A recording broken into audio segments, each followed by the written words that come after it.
This is next lecture of algebraic number theory और आज के इस लेक्चर में आगे हम फर्दर कंटिन्यू कर रहे हैं। So starting from the definition, first जो डेफिनेशन है ये हम पहले भी डिस्कस कर चुके हैं कि अगर अल्फ़ा एल्जेब्राइक नंबर है तो उसके कॉरस्पॉन्डिंग हमें एक ऐसा पॉलिनोमियल मिलेगा जिससे अल्फ़ा सेटिस्फाई कर रहा होगा और इसी अल्फ़ा को हम एल्जेब्राइक इंटीजर बोलेंगे अगर वो एक ऐसी पॉलिनोमियल को सेटिस्फाई कर रहा है जिसका लीडिंग कोएफिशिएंट क्या हो 1। और यही थ्योरम में भी अभी हमने लास्ट लेक्चर के थ्योरम में भी हमने देखा कि अगर ज़ाई अल्फ़ा एल्जेब्राइक इंटीजर था तो हमने यही प्रूव किया था कि उसका जो लीडिंग कोएफिशिएंट होगा, इक्वेशन का जो लीडिंग कोएफिशिएंट होगा वो यूनिटी होगा, वो 1 होगा। नेक्स्ट डेफिनेशन है अ मोनिक पॉलिनोमियल पी एक्स। यहाँ पे पी एक्स क्या है? एक पॉलिनोमियल, एक मोनिक पॉलिनोमियल है। इसी मोनिक पॉलिनोमियल को हम मिनिमल पॉलिनोमियल कब बोलेंगे अल्फ़ा का? If P x is a polynomial of minimal degree which is satisfied by alpha. Alpha एक पॉलिनोमियल को सेटिस्फाई कर रहा है और पी एक्स की जो सबसे मिनिमल डिग्री होगी जिसको वो अल्फ़ा सेटिस्फाई करेगा उसी को हम बोलने वाले हैं मिनिमल पॉलिनोमियल। मतलब इसके थ्रू एक पॉलिनोमियल सेटिस्फाई होगा और जो सबसे मिनिमम डिग्री होगी ना जिसको ये सेटिस्फाई कर सकता है उसी को बोलेंगे हम minimal polynomial. Remark, in modern algebra we have proved that alpha is algebraic integer then Q alpha, यहाँ पर इन दोनों को इक्वल बोला गया है जहाँ पे ये जो फर्स्ट जो डिनोट किया गया है Q alpha is the set of all polynomials in alpha with coefficient form Q, and ये जो सेकेंड क्यू अल्फ़ा है this is the smallest field containing Q and alpha. जब यहाँ पे पैरेंथेसिस यूज़ हो रखे हैं ब्रैकेट में तो इसका मतलब ये है कि ये सबसे स्मॉलेस्ट फील्ड है जिसमें रैशनल्स आ रहे हैं और अल्फ़ा आएगा। क्यू और अल्फ़ा की सबसे जो स्मॉलेस्ट फील्ड होगी जिसमें दोनों कंटेन होंगे। और ये जो डिनोट करने का तरीका है क्यू अल्फ़ा का, इसका मतलब ये है कि ये एक तरीके का सेट है जिसमें सारे पॉलिनोमियल्स आपको मिल जाएंगे, set of all polynomials in this alpha. Next है remark, we know Q alpha is a vector space over Q and degree is, ये जो तरीका है दिखाने का ये क्या है? This is the degree of minimal polynomial satisfied by alpha. तो आगे अभी हम जो थ्योरम डिस्कस करेंगे उनमें इन सब को डिनोट ये जो आप रिप्रेजेंटेशन देख रहे हो ये सब आगे आने वाली है तो आपको पता होना चाहिए कि किसके बारे में बात हो रही है। मतलब इस तरीके से लिखा गया है तो वो डिग्री के बारे में बात कर रहा है। अब यहाँ पर ये इसका एक्सटेंशन है, ठीक है, जिसमें अल्फ़ा हमने और इंक्लूड कर दिया है। क्यू अल्फ़ा बेसिकली है क्या? एक तरीके का वेक्टर स्पेस है जो रैशनल्स पे डिफाइंड है। थ्योरम है कि given an algebraic number alpha, तो आपको ये हमेशा याद रखना है कि अल्फ़ा एल्जेब्राइक नंबर है या एल्जेब्राइक इंटीजर है, ये थ्योरम में हमेशा ध्यान देना है। तो थ्योरम कहती है कि अगर अल्फ़ा हमारे पास एल्जेब्राइक नंबर है so there exist a non zero integer, तो टी एक ऐसा इंटीजर एग्जिस्ट करेगा और वो नॉन ज़ीरो की बात हो रही है।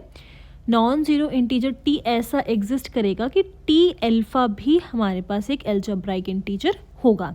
अब इसको ध्यान से समझो, एल्जेब्राइक नंबर हो या इंटीजर हो तो हम ये कहते हैं कि उसके कॉरस्पॉन्डिंग एक हमें पॉलिनोमियल इक्वेशन मिलेगी जिसको वो सेटिस्फाई कर रहा होगा। तो अगर अल्फ़ा एक एल्जेब्राइक नंबर है तो आपको एक ऐसा टी मिल जाएगा, मतलब टी ऑफ अल्फ़ा भी फिर एक एल्जेब्राइक ही होगा। अब यहाँ पे एल्जेब्राइक इंटीजर हो सकता है वो, ठीक है। इसी चीज़ को हमें प्रूव करना है तो हम ये गिवन लेकर चल रहे हैं कि अल्फ़ा जो है वो हमारे पास एक अल्फ़ा एक हमारे पास एल्जेब्राइक इंटीजर है। Since alpha is algebraic integer there exist integers exist करेंगे, ये सारे क्या हैं? कोएफिशिएंट्स हैं उस इक्वेशन के। तो ये हमारे पास एक इक्वेशन हो गई, इसको इक्वेशन नंबर हमने 1 दे दिया। अभी मैंने यहाँ पर अल्फ़ा को एल्जेब्राइक इंटीजर बोला है इसीलिए इसका लीडिंग कोएफिशिएंट हमने 1 नहीं किया, सिंपली हमने एक पॉलिनोमियल एक इक्वेशन बता दी जिसको अल्फ़ा सेटिस्फाई कर रहा है। अब इस पूरी इक्वेशन में हम मल्टीप्लाई कर रहे हैं, ये आपको ध्यान देना है कि इस किसका हमने मल्टीप्लाई किया है? A n to the power n-1 का हम मल्टीप्लाई कर रहे हैं इस पूरी इक्वेशन में। तो जब इसको मल्टीप्लाई करेंगे तो ए एन की यहाँ पे पावर है n-1 और ऑलरेडी यहाँ पर एक पावर है, ठीक है।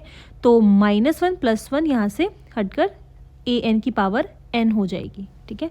तो ए एन की पावर यहाँ पे ऑलरेडी 1 थी और इसमें हम मल्टीप्लाई कर रहे हैं ए एन की पावर n-1। तो जब आप इसको ऐड करोगे तो 1 से 1 cancel, you will get n।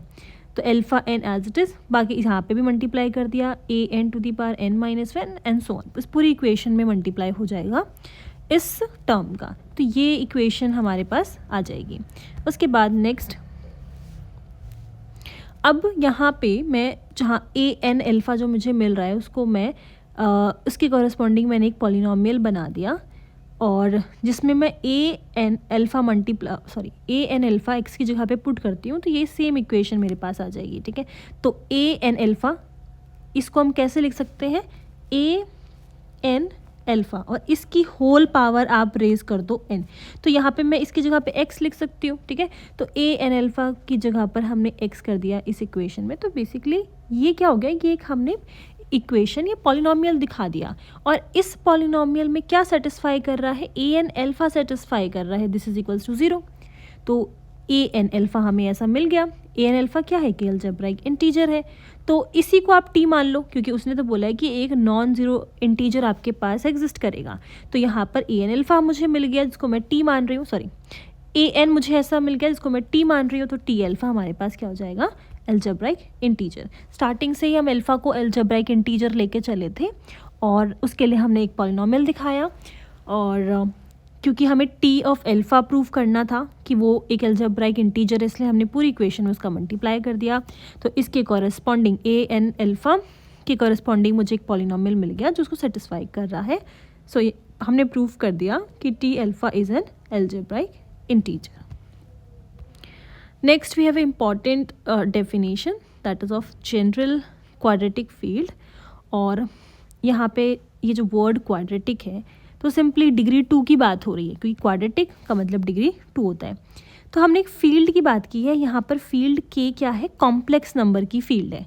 So a field के of complex number is called a quadratic field. इस फील्ड को हम क्वाड्रेटिक फील्ड कब बोलेंगे, इफ़ जो डिग्री है के ओवर क्यू की वो 2 हो जाए, एंड के is a vector space over Q. ठीक है, तो डिग्री 2 होने पर ये इम्पॉर्टेंट है, हम इसको क्वाड्रेटिक फील्ड बोलेंगे।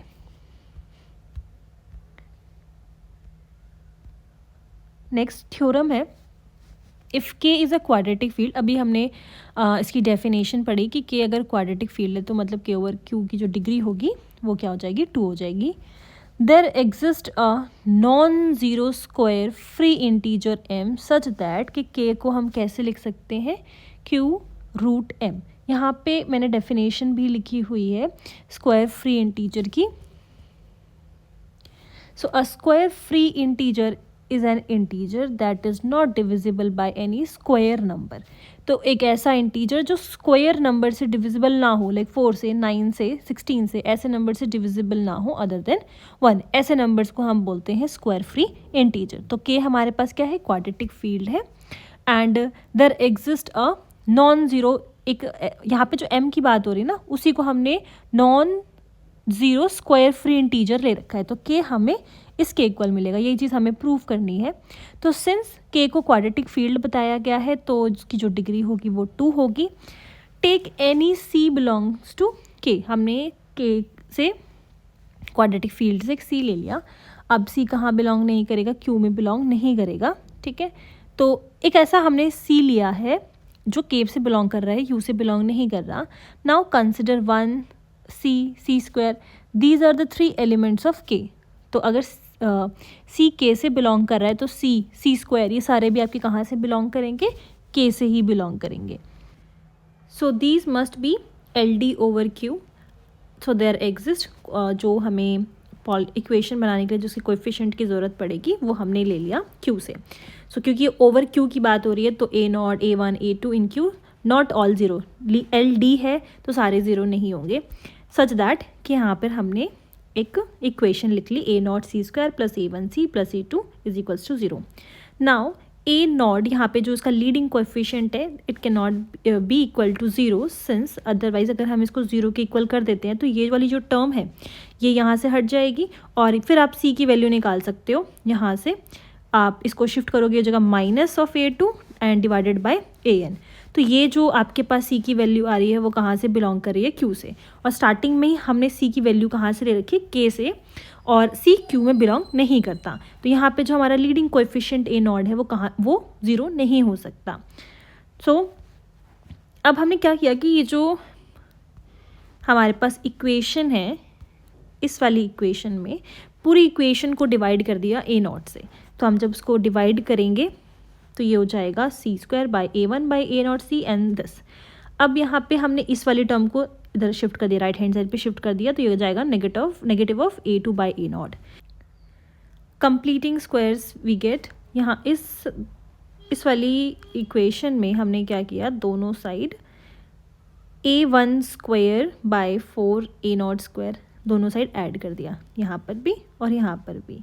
अब हम इसको अगर सॉल्व करें तो ये हो जाएगा, एलसीएम लेंगे तो 4 ए नॉट स्क्वायर एंड ये ऊपर आ जाएगा।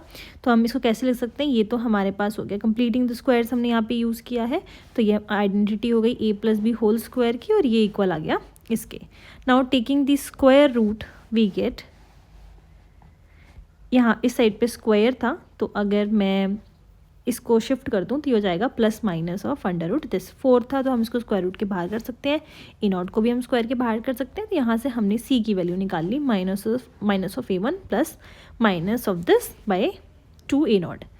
देन अगर हम क्यू ऑफ सी की बात करें, क्योंकि सी की वैल्यू तब ये हो गई, अब हम क्यू ओवर सी की बात कर रहे हैं तो ये आ जाएगा, सी की वैल्यू जस्ट पुट कर दी, ठीक है, क्यू ऑफ सी, और सी की वैल्यू भी जस्ट हमने निकाली, इसको यहाँ पे हमने पुट कर दिया।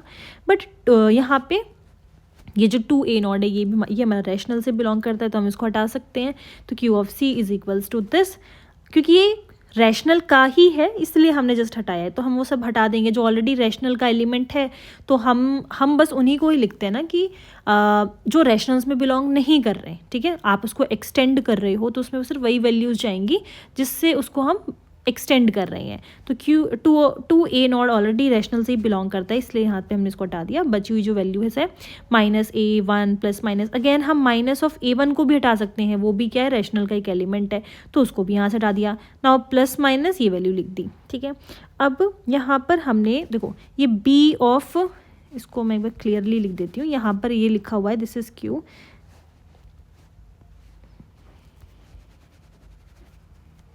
ये यहाँ पे क्यू है, बी रूट एम। अब इसको ध्यान से समझो, हम क्या कर रहे हैं कि जो भी रैशनल्स में ऑलरेडी बिलोंग करता है उसको हम हटा दे रहे हैं, इसलिए हमने 2 ऑफ ए नॉट को हटा दिया, minus A of A one को भी हटा दिया, वो भी रैशनल में चला जाएगा। जो वैल्यूज़ हमारे पास ये बची है बस हमने उसको लिखा है। अब अगर, क्योंकि a one a naught a two हमें नहीं पता क्या है, अगर इसमें से कुछ भी और हम स्क्वायर रूट के बाहर कर सकते हैं, अगर मान लो मैंने ऐसी कोई भी वैल्यू जो कॉमन थी या जो स्क्वायर में थी उसको हम बाहर निकाल पा रहे हैं, तो हम उसको अंडर रूट के बाहर कर देंगे और वो भी फिर अगेन रैशनल में बिलोंग कर जाएगा। तो उसी को हमने यहाँ पर बी मेंशन किया हुआ है। अगर कुछ कॉमन नहीं आता देन इसकी फॉर्म तो यही हो जाएगी, रूट एम टाइप की कोई फॉर्म हो जाएगी, ठीक है। एम की वैल्यू यहाँ पर आप इसको मान लो, तो हम इसको ऐसे लिख सकते हैं, अगर कुछ कॉमन आ जाता है, कॉमन से मेरा मतलब स्क्वायर में होती है वैल्यू और हम उसको स्क्वायर रूट के बाहर कर सकते हैं, तो बी रूट एम टाइप का वो हो जाएगा, ठीक है। इसलिए यहाँ पे दिखा रखा है कि अगर कुछ नहीं भी है तो आप 1 लेट करके कर लो उसको, तो ऑलरेडी बी फिर हमारा रैशनल्स में बिलोंग करता है और क्यू रूट एम टाइप की जो फॉर्म है वो हमें मिल जाएगी, ठीक है। तो यहाँ पर रूट एम क्या है, रूट एम अब एक इरेशनल हो गया, इसलिए हम वो रैशनल में बिलोंग नहीं करता, इसीलिए हम उसका दिखा रहे हैं कि अब जो हमारे एक्सटेंड किया है उसको हमने वो रूट एम से किया है। अब यहाँ पर m क्या है, अब m स्क्वायर फ्री इंटीजर है, वो इसलिए मेंशन किया गया है कि अगर वो स्क्वायर फ्री नहीं होगा, यहाँ पे स्क्वायर फ्री है ये, और अगर वो नहीं होता तो अगेन क्या करेगा, वो रैशनल में बिलोंग कर जाएगा। हमें रूट एम टाइप दिखाना है ना, सो दैट वो इरैशनल रहे, वो स्क्वायर ना हो किसी भी नंबर का, अदरवाइज वो ऑलरेडी क्यू में बिलोंग कर जाएगा। और हम जो ये एक्सटेंड करने की बात कर रहे हैं वो हम नहीं करेंगे। फिर नाउ वी क्लेम कि के जो है वो किसके इक्वल है, क्यू रूट एम के इक्वल है। और यहाँ पे सी इसलिए बताया गया क्योंकि हमने सी से ही इसको हम रूट एम पर लेकर आए हैं कि जो जो वैल्यूज़ ऑलरेडी क्यू में बिलोंग कर रही थी उसको हम हटा रहे थे, और हमने रूट एम की फॉर्म दिखा दी कि लास्ट में अंडर रूट में हमारे पास वैल्यू बचेगी, और ऑलरेडी वहाँ पे हमने एम को डिफाइन कर दिया है कि यहाँ पे स्क्वायर फ्री है, ठीक है। तो हम अपोजिट जो क्लेम करना है उसकी बिल्कुल अपोजिट लेकर चल रहे हैं कि के इसके इक्वल नहीं है, क्यू रूट एम के इक्वल नहीं है। अगर नहीं इसके इक्वल होता तब तो एक ऐसा एलिमेंट तो एग्जिस्ट करेगा ना, ए हमने के से ले लिया, अगर इक्वल नहीं है तो ज़रूर एक ऐसा एलिमेंट होगा जो के का हो और क्यू रूट एम का ना हो, तो उसको हमने ए मान लिया। अब यहाँ पर मैं 1 ले सकती हूँ रूट एम बेसिस की अगर मैं बात करूँ तो 1 रूट एम तो रहेगा ही रहेगा, और ए भी अब आ गया, ठीक है, क्योंकि ए हमने के से लिया है और ये से बिलोंग नहीं कर रहा। तो अब यहाँ पे देखो मैं 3 बेसिस ले रही हूँ, 1 रूट एम और a. Now these are L D over Q. Since degree कैसी है, इसकी डिग्री है 2k ओवर क्यू की डिग्री 2 है, क्योंकि थ्योरम में मेंशन था कि क्वाड्रेटिक फील्ड है और मैं बेसिस लेके चल रही हूँ 3। सो ए भी हमारा किस में बिलोंग करेगा, ये चीज़ कब ट्रू हो सकती है, क्योंकि डिग्री 2 है तो मुझे दो ही होंगे मेरे पास बेसिस भी। तो ये ट्रू कब होगा, जब ये ए भी किस में बिलोंग कर जाएगा, क्यू रूट एम में बिलोंग कर जाएगा। और यहाँ पर ये ए कोई एक सिंगल एलिमेंट नहीं है, हम उसी एलिमेंट की बात कर रहे हैं कि जो अगर इक्वल नहीं है तो ए के में होगा पर क्यू रूट एम में नहीं होगा। अब क्योंकि फिर ये 2 था तो इसका ए का किस में होना ज़रूरी है, क्यू रूट एम में होना ज़रूरी है। और अगर हमने ये दिखा दिया कि के का एलिमेंट इसका भी एलिमेंट है तो they are equal, hence the proof. So इस लेक्चर में इतना ही, आगे फर्दर हम कंटिन्यू करेंगे इसी से रिलेटेड और जो थ्योरम्स हमारे पास है। यहाँ तक अगर आपको कोई भी डाउट है तो आप उससे पूछ सकते हो। Thank you.